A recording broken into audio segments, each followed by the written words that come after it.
Wines present Suspense.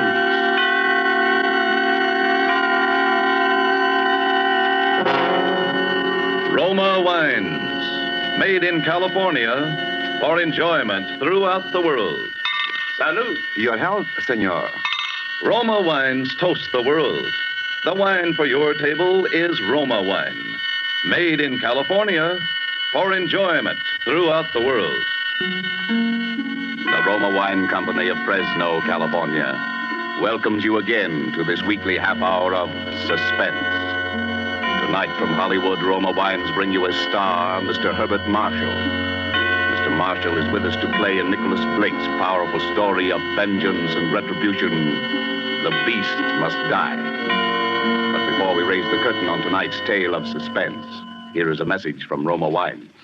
In Havana, Cuba, one gathering place of fashionable people is the charming Pan American Club. A dinner party is in progress, and the Cuban host has risen to return a compliment which has just been paid him by a guest from the United States. Lifting his glass, he says, "Thank you, my friend. Thank you also for telling us about the perfect climate and soil of California, from which we import these supremely delightful Roma wines. Now we can understand how such perfection is possible, such magnificent quality as we enjoy in Roma wines. You will agree it is a tremendous tribute when other countries find Roma wines so superior they import them as rare and expensive delicacies. Such international esteem can only mean that Roma wines are truly magnificent in quality. But remember, you here in the United States can enjoy these distinguished wines at almost unbelievably low cost. For you pay no high import duties, no expensive shipping costs. You enjoy the unique combination which makes Roma wines so superlatively fine, the combination of California's perfect soil and climate, and age-old wine-making skill, plus Roma's modern quality controls, for only pennies a glass. Discover the delightful flavor and goodness which have made Roma wines America's largest-selling wines. Ask for R-O-M-A, Roma Wines, made in California for enjoyment throughout the world. And now, with The Beast Must Die, and with the performance of Herbert Marshall as Felix Lane, who wrote a diary of death, we again hope to keep you in suspense.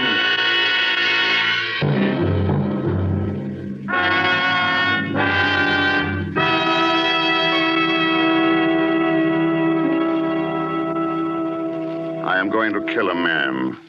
I don't know his name. I don't know where he lives. I have no idea what he looks like. But I'm going to find him and kill him. Well, Mr. Lane? I wrote those words, if that's what you're asking, Inspector. And I meant them. Apparently you did. Whatever possessed you to write such a document? Vanity, for one thing, I suppose. A record for posterity of the perfect crime. As you know, I'm a writer by profession. I think more clearly on paper. By keeping this diary, I was able to plan my murder step by step. Details, little things that happened in the course of a day which might so easily have been forgotten or overlooked, were written down in this diary, where I could refer back to them and make use of them if need be. But you found out that a real-life murder could not be carried out so easily as the murders you wrote about in your detective novels, eh, Mr. Lane? I wouldn't go so far as to say that, Inspector. In fact, except for the ending, I think this diary is quite the best murder story I've ever written. Yeah, and quite the most incriminating document I've ever known a prospective murderer to leave lying around. Incriminating? In a way, I suppose. In another way, this diary might turn out to be my best defense. How do you figure that, Mr. Lane? Well, supposing I read some parts of it aloud to you and let you decide for yourself. Very well, Mr. Lane. Fire away. That was my first entry. June 18th. Yes, I'm going to kill a man. It takes great singleness of purpose to commit a murder. But if ever for a moment I stray from that purpose, I've only to think of Ronnie. Ronnie was my son. One evening 2 weeks ago, he was crossing the road outside our house. He had gone into the village to buy some candy. For him, it could have been only a paralyzing blaze of headlights around the corner, a moment's nightmare. and then the impact turning everything to darkness forever. His body was hurled into the ditch. He was dead at once. The motorist who killed Ronnie did not stop. The police have failed to trace him. They say he must have been going 50 around that blind corner for the child's body to have been thrown and injured as it was. The man who drove that car, he is the man I have got to find and kill.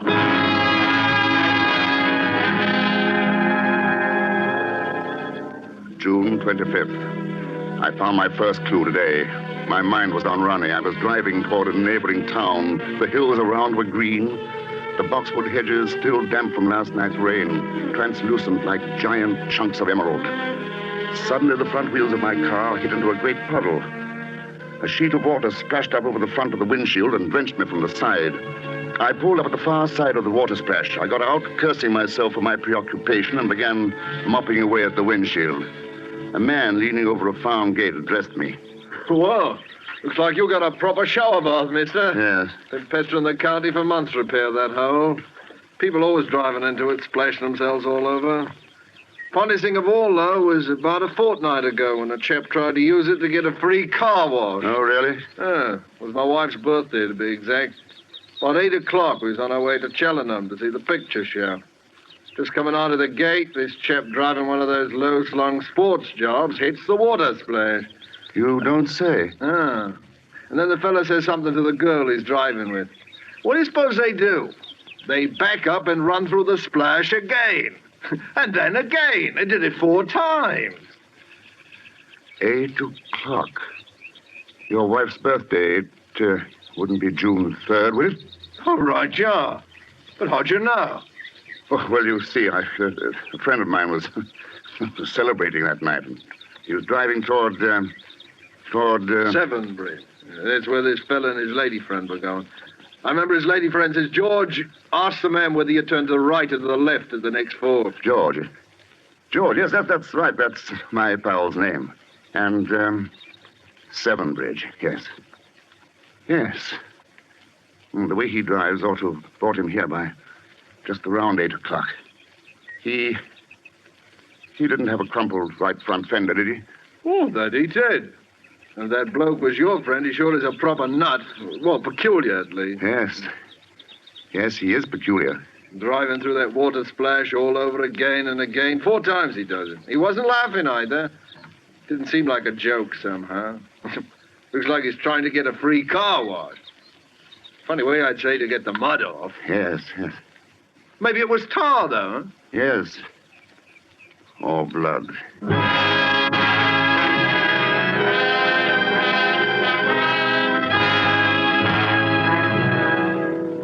July 12th. At Severn Bridge. I've talked to any number of the town's people, and I've met a number of Georges. But not one of them have owned or driven a low-slung sports job. Not like the one I've been looking for anyway. It may be that I have to start all over again on some other tack. I was returning to the inn this afternoon when I noticed a car parked on the side of the road up ahead. A girl with bright hair was working at the rear wheel, and a small lad beside her was doing his best to help. I pulled up beside them. It was a long, low-slung sport job.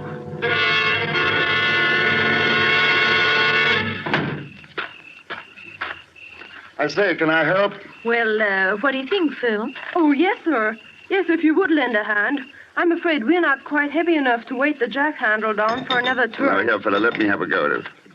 I say, the paint doesn't seem quite to match on the right front fender. The fender? Oh, Dad had a new fender put on a while back. It's got bunged up or something. I can't tell you how awfully nice it is of you to help us out. Not at all. By the way, I wonder if you and Phil here wouldn't stop for tea with me at the inn afterwards. It's not far, you know. We're expected at home, sir. Perhaps you could come along with us. What do you do, sir? Why, I'm a writer, Phil. Oh, you really must come to see us. It's Gables on Devon Road, my brother-in-law's place. The name's Rattery. We'll give you a ring tomorrow and set a date. Sis will love meeting a real author, and so will George. Did you say your brother-in-law's name is George?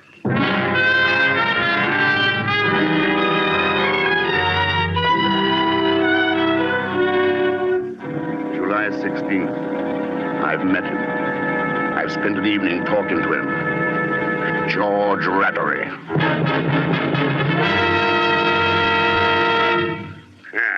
So you're a friend of Lena's, eh? Storybook detective. A writer. Easy enough to write about a dead body, but I'd like to see an author that had guts enough to look at one.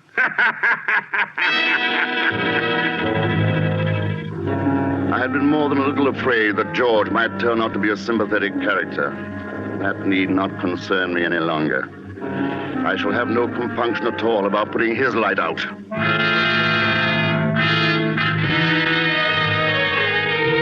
It appears that George is the half-owner of a garage down in town. A man by the name of Carfax is the other partner.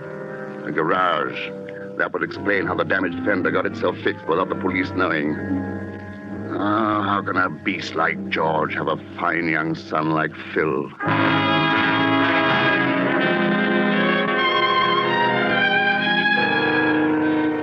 This afternoon, I was rounding the corner of the tea house in the Rattery's garden when I heard voices.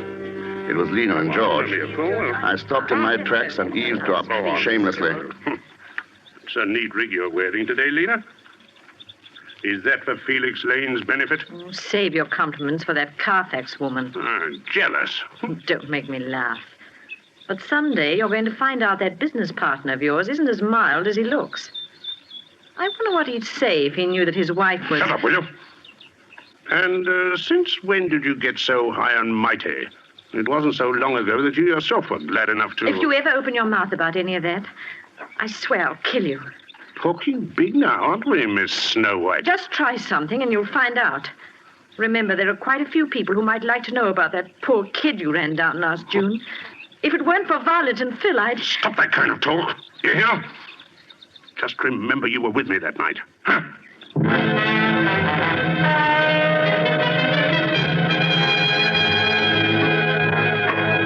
August 5th. Had a look around the Rattery Carfax garage this afternoon. Told George it might come in useful as material in my book. All at once I heard a shot, and there stood George blazing away over the plot in back with a rifle. I went up to him. There. That's another one of the pests out of the way. We've tried everything. Traps, poisons, rat hunts. We can't keep them down. That's a nice rifle. Yeah. Gave it to Phil when he came back from school in Switzerland. Much too good for him. Here, I'd like to have a go at him. I raised the rifle and sighted. George's back was to me. By shifting a few inches to the right, the bullet should enter the base of the brain. Who could prove that George hadn't suddenly stepped in my way? My finger tightened on the trigger. I say, George, I can't find that new tin of rat poison. Phil was spreading some out in the dump yesterday. I wonder where he put it. Oh, hello there, Lane. Hello, Carfax. Hey, watch out where you're pointing that gun. We wouldn't want anything to happen to the senior partner, eh? Not very funny.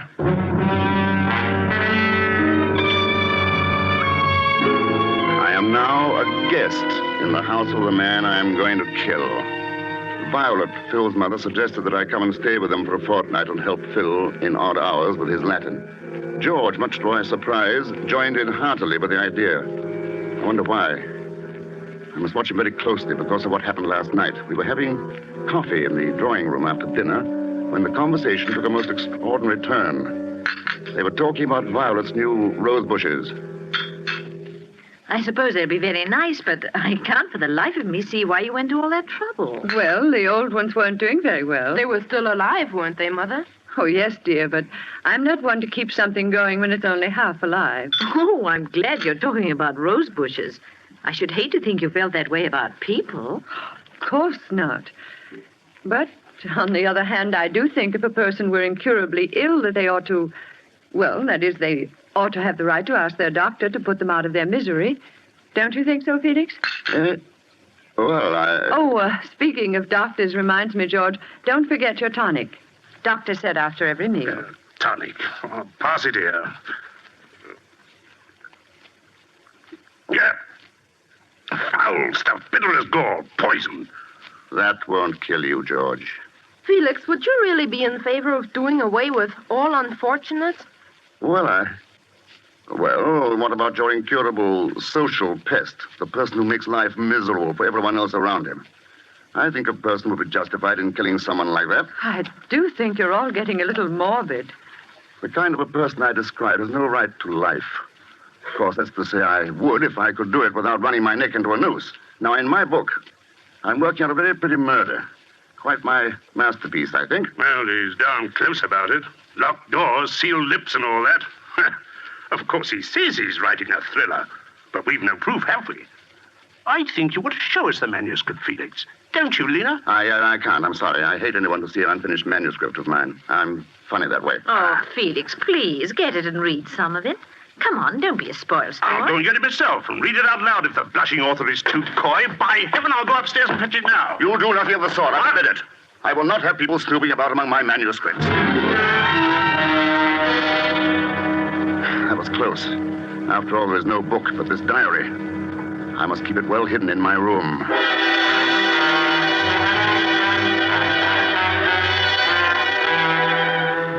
At last, I have my plan. It took a great deal of subtle taunting and persuasion, but it came off at last. George is going sailing with me this afternoon, and he can't swim.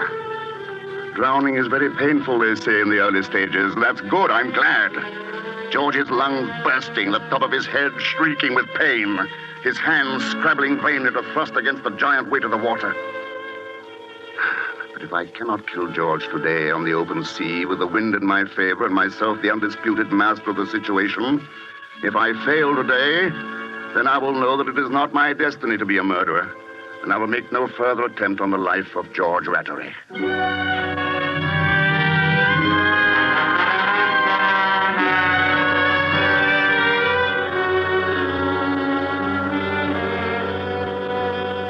And that, Inspector Blunt, is the last entry in my diary.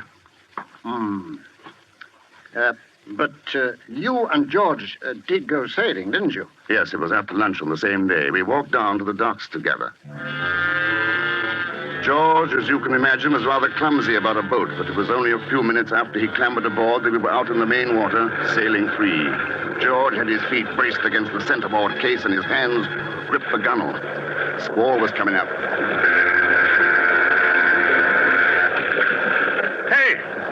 Motor barge is getting very close, isn't it? There'll be plenty of room, George. Power vessels have to give way to sailing vessels, you know. Give way?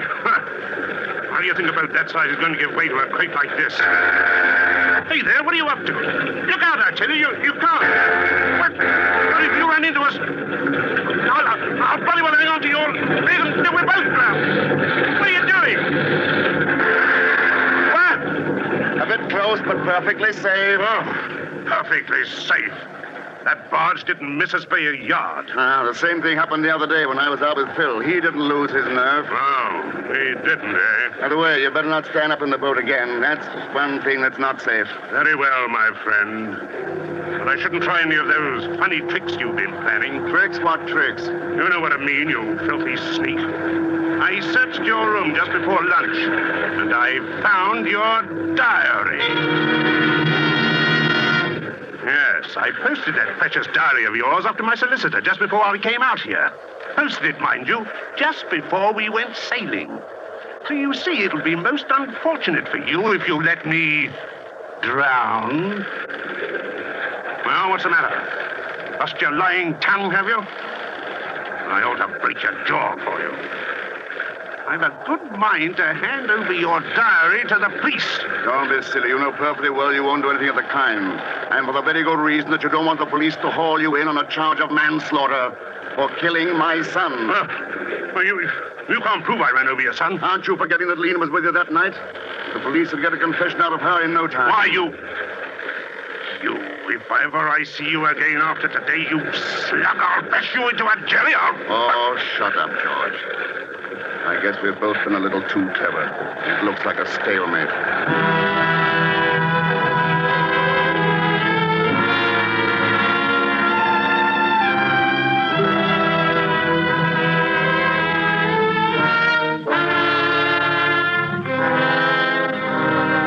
I docked the boat and George stormed off the minute we landed. I came straight here to the inn. Yes, I know. Perhaps it's just as well I didn't succeed. Going back to writing detective stories after committing the perfect crime will be like going back to playing with tin soldiers after winning the Battle of Waterloo. You seem to be awfully sure of your alibi. Well, after all, there's no crime in planning a murder, is there? Providing nobody's hurt? Unfortunately, somebody has been hurt. What do you mean? What are you trying to tell me? George Rattery died yesterday evening of the effects of strychnine poisoning. George dead. Strychnine poisoning. All my planning, all my high and tragic purpose, and the beast ends by taking his own life. Poison. I remember now. He used to talk about suicide quite a lot. But I thought he only did it because the subject was so upsetting to his wife. I never dreamed. How did he take it? With his tonic. But it couldn't possibly have been suicide, Mr. Lane. But who? What else could it have been? It could have been murder.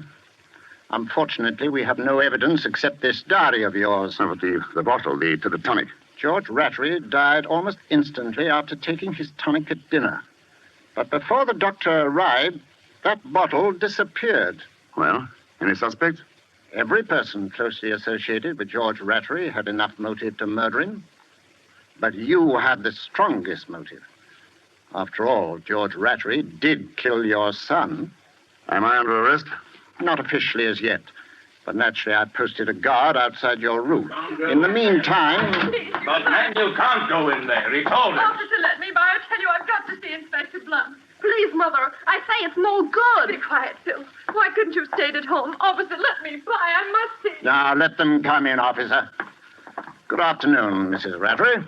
Phil? Hello, Phil. Hello, Felix. Please. Please, I can't stand it any longer. They're accusing Felix here of murdering my husband. He had nothing to do with it. Mother, she doesn't know what she's saying. For heaven's sake, Phil, will you be quiet? It was I who killed George. He treated me very badly. He was unspeakable to Phil. There was another woman.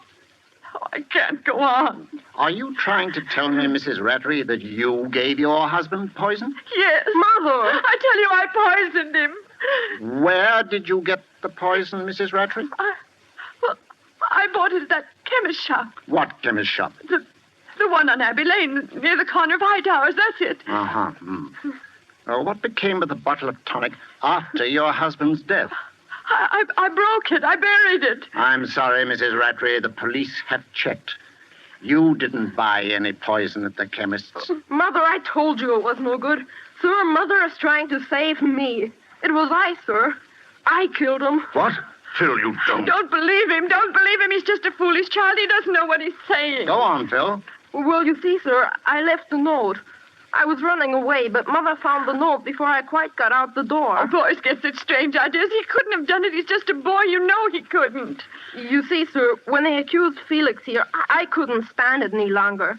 That's why I wrote you the note, but Mother found it first. She said if she confessed that they wouldn't do much to her. The police would understand. Felix, make them believe me. I can prove I did it. Now, go on, Phil. You say you can prove it. What do you mean? I have it here in my pocket, sir. I've had it hid ever since. So see, here it is. It's still half full. It's Dad's bottle of tonic. Phil, where did you get that? I took it off the buffet after the doctor said Dad was dead. But this is very serious, Phil. You know that. He's lying. He couldn't have. He's just a little boy. Please, all of you, I have a favor to ask. Let me talk to Phil alone for a few minutes. Won't hurt anything. I think I may be able to help solve this whole thing. Phil didn't do it. Violet's right. Yes, but the bottle... Just give Phil and me 10 minutes alone. Very well. We'll wait outside. 10 minutes, mind you, Phil. No more. Come here, Phil. I'm a murderer, Felix. You are not a murderer, Phil. No one could ever tell me that. I left a note. We've gone all over that. I killed him. He beat Mother. I killed him, I tell you. Stop that, Phil. I know better. They thought you did it, Felix. I heard them talking about your diary. You wanted to kill him. You said so in your diary. Maybe I did, but... They'd hang you, Felix. So that's why you wrote the note and pretended you did it? Yes, I saw you in the pantry with Dad's bottle of tonic before you went for the sale with him. You saw me? Oh, I'm sorry, Phil. Sorry you saw me. Naturally, you jumped to the conclusion that I... Oh, poor little man. Oh, there's nothing for you to worry about now, Phil. You mean they're not going to hang you, Felix? They're not going to hang me. You won't let them do anything to you? Promise me. No, I won't let them do anything to me. But, Phil, There are other things for you to think about now. Now that your father's gone, you are head of the house. That's a man's job, Phil. There's a lot you've learned about courage these last few days. Living takes a lot of courage. This is pretty grown-up talk, Phil. Do you understand me? I'm trying, Felix. You remind me a lot of my own son. You mean the boy my father ran? That's right, Phil. Yes, you're a lot like him. Would he have gone sailing with us? Oh, yes. I think Ronnie would have been quite a sailor. Can we go sailing tomorrow, Felix? Not tomorrow, Phil. Are you going away, Felix? Yes, but not as far as most people might think. You sound very strange, Felix. I have a note to write. Got to make everything shipshape. You go on out to your mother and tell them they may join me in a few minutes. Can't I wait, Felix? No, Phil. Go ahead now. But Those are orders. Skipper's orders. Aye, sir. Goodbye, son. I thought I'd made the last entry in this diary, but there will have to be one more. This diary was kept for only one purpose: to make George and the police believe that I planned to kill the beast by drowning him. Death was already waiting for George Rattery at home in the bottle of his tonic, where I had placed 3 pellets of rat poison taken by me from the garage. My plan was almost perfect. The only thing I didn't expect was that someone loved me enough to try to destroy the evidence I had so carefully planted in an effort to help me, and even to confess to my crime in order to save my skin. I know now that my life ended with the death of my son, Ronnie. It seems that I must have just come back to life for a few weeks to save Phil. Yes, I killed George Rattery. I have no regrets. I might have known that the matter would be taken care of fittingly. It says in the Bible, the beast must die, but the man dieth also. Yea, they both must die. George was right about that tonic of his. It is very bitter.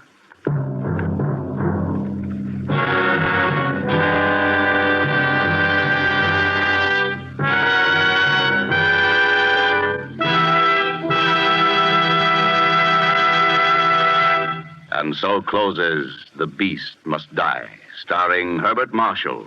Tonight's tale of Suspense. Suspense is produced and directed by William Spear. Have you discovered the age-old secret of famous chefs and lovers of fine food? Namely, how good wine makes even the simplest, most inexpensive meals really exciting events? How Roma wines perform flavor miracles in bringing out rich, new savoriness?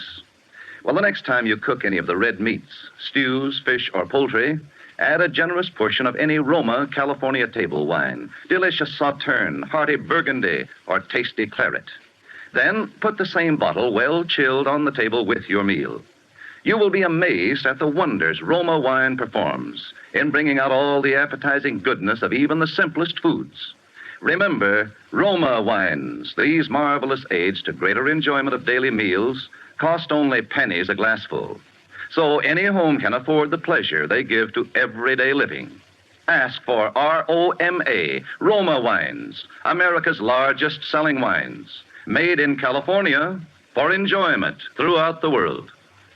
This is Herbert Marshall. And at the request of the United States Army, I'm addressing this to every soldier listening.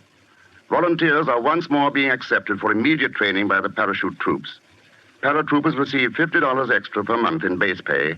Officers get $100 extra per month.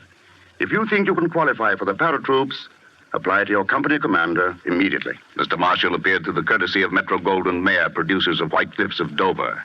Next Thursday, same time, you will hear Mr. Peter Lorre with Richard Conte as stars of Suspense. Presented by Roma Wines, ROMA, made in California for enjoyment throughout the world. This is CBS, the Columbia Broadcasting System.